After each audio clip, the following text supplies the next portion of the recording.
Kabar terbaru mengenai iPhone 16 di Indonesia masih belum menggembirakan bagi para penggemar produk Apple. Hingga kini, iPhone 16 masih dilarang beredar di tanah air karena Apple belum memenuhi persyaratan tingkat komponen dalam negeri, TKDN, yang ditetapkan pemerintah. Apa itu TKDN? TKDN adalah persyaratan yang mewajibkan produsen untuk memastikan bahwa minimal 40% komponen dalam produk elektronik yang dijual di Indonesia berasal dari dalam negeri. Aturan ini bertujuan untuk mendorong investasi dan pengembangan industri lokal.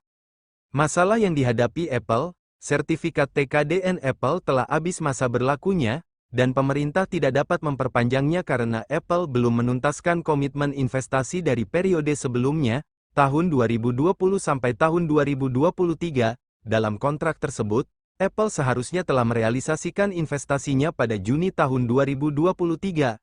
Akibatnya, iPhone 16 tidak dapat diperdagangkan secara legal di Indonesia. Upaya Apple dan tanggapan pemerintah, Apple telah mengajukan proposal untuk membangun pabrik AirTag di Batam dengan nilai investasi yang diklaim mencapai $1 miliar atau sekitar 16 triliun rupiah. Namun, Kementerian Perindustrian, Kemenperin, menilai bahwa nilai real investasi tersebut hanya sekitar $200 juta atau 3,2 triliun rupiah. Hal ini karena komponen seperti proyeksi nilai ekspor dan biaya pembelian bahan baku tidak dapat dimasukkan sebagai belanja modal, capex, investasi. Juru bicara Kemenperin, Febri Henry Anthony Arif, menyatakan bahwa dari 3 sanksi yang dapat dikenakan kepada Apple, pihaknya memilih sanksi paling ringan, yaitu penambahan modal investasi dalam proposal periode tahun 2024 sampai tahun 2026. Namun, jika Apple tetap tidak patuh, sanksi yang lebih berat akan dipertimbangkan.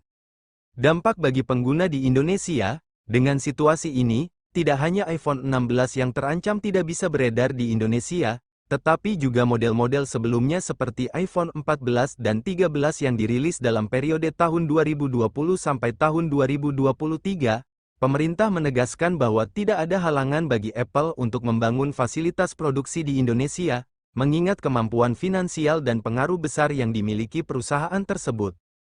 Kesimpulan, nasib iPhone 16 di Indonesia masih belum jelas. Pemerintah menunggu langkah konkret dari Apple untuk memenuhi persyaratan TKDN dan merealisasikan komitmen investasinya. Bagi para penggemar produk Apple di Indonesia, harap bersabar dan terus ikuti perkembangan terbaru mengenai isu ini. Bagaimana menurutmu? Tulis pendapatmu di kolom komentar. Jangan lupa like, share, dan subscribe channel ini.